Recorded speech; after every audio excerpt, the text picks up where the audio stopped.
8 साल का सचिन अपने पुराने घर को बिल्कुल भी छोड़ना नहीं चाहता था, पर माँ और दीदी के मनाने पर वो भी नए घर में शिफ्ट होने के लिए तैयार हो गया। फैक्ट्री के मालिक ने सचिन के पापा विनोद को एक 2 बेडरूम फ्लैट रहने को दिया था। उस फ्लैट पर करीब 5 सालों से ताला लगा था। वो फ्लैट दिखने में बहुत पुराना था और उसके हर कोने में जाले ही जाले थे।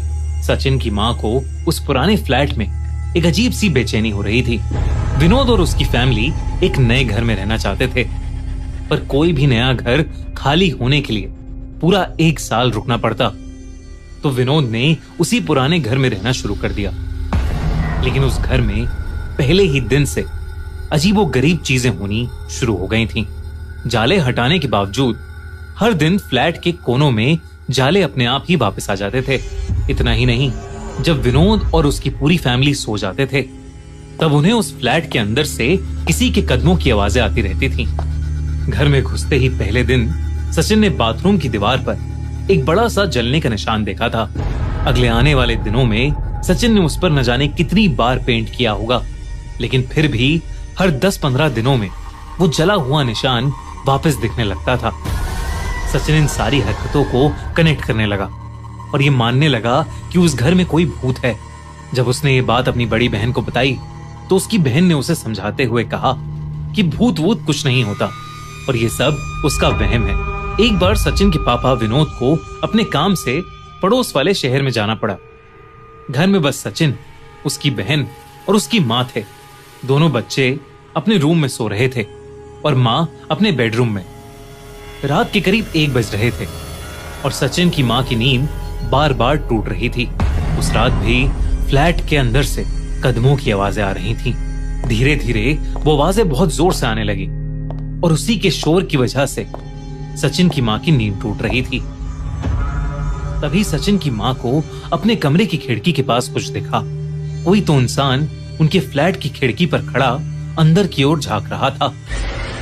सचिन की माँ ये देखकर बेहद घबरा गईं। उन्हें लगा कि शायद घर में कोई चोर घुस आया है। सचिन की माँ ने पास में रखा लैंप अपने एक हाथ में लिया और दूसरे हाथ में टॉर्च।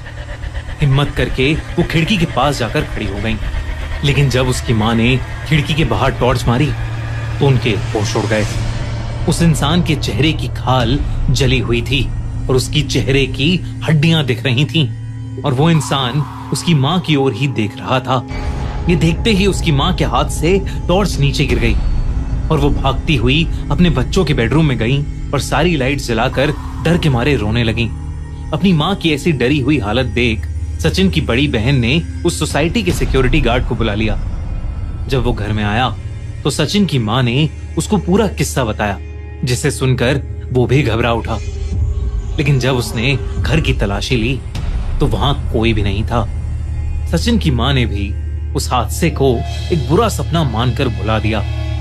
पर रातों में पैरों की आहट और छत पर ठक ठक की आवाज तब भी बंद नहीं हुई। फ्लैट के सारे नल खुद ही चलना शुरू हो जाते थे।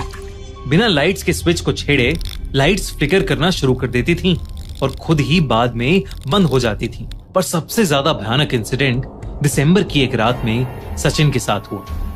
उस रात कपकपाने वाली ठंड थी। सचिन और उसकी बहन एक मच्छरदानी के अंदर अपने बिस्तर पर सो रहे थे। अचानक से उनके बाथरूम का एक बल्ब जल पड़ा और सचिन की नींद खुल गई।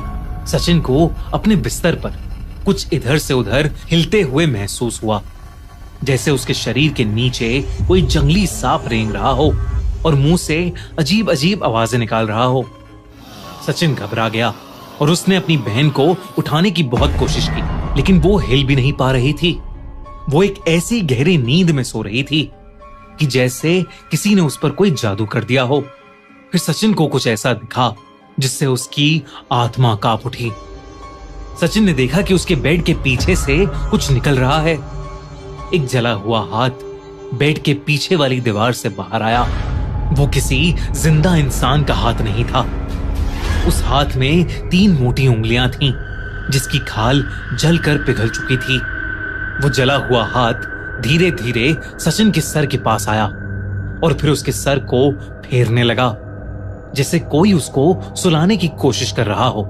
पर सचिन की नींद उड़ चुकी थी। उसका शरीर जम गया था। सचिन चाहकर भी उस जले हाथ को हटा नहीं पा रहा था।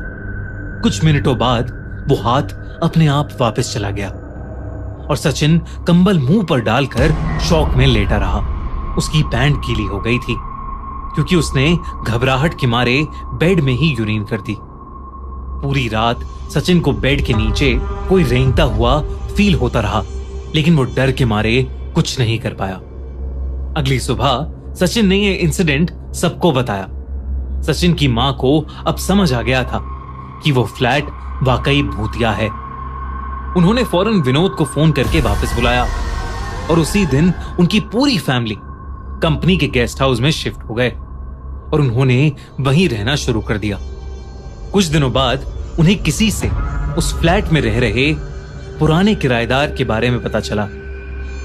5 साल पहले वहां एक केमिकल इंजीनियर रहता था और एक बिजनेस ट्रिप के दौरान उसका एक भयानक एक्सीडेंट हो गया था। उसकी मौत की खबर सुन के उसके पिता को बहुत सदमा लगा था। जब उसकी डेड बॉडी घर पहुंचने के रास्ते में थी तो उसके पापा ने खुद को बाथरूम में आग लगाकर जला लिया था। यही वजह थी कि बाथरूम की उस दीवार पर एक बहुत बड़ा जलने का निशान था। बाद में उन दोनों की बॉडीज की अंतिम क्रिया साथ में की गई, पर 5 साल बाद बदकिस्मती से सचिन की फैमिली को वही फ्लैट अलॉट कर दिया गया था जिससे पहले वो घर हमेशा बंद ही रहता था। अपने नए घर में सचिन दिन रात कनेक्शन बनाता रहता था कि शायद उस रात जो जला हुआ हाथ उसने महसूस किया था और जो जला हुआ इंसान उसकी मां ने देखा था वो उसी केमिकल इंजीनियर के पिता की आत्मा थी जो शायद अपने बेटे को ढूंढ रही थी। आपको क्या लगता है,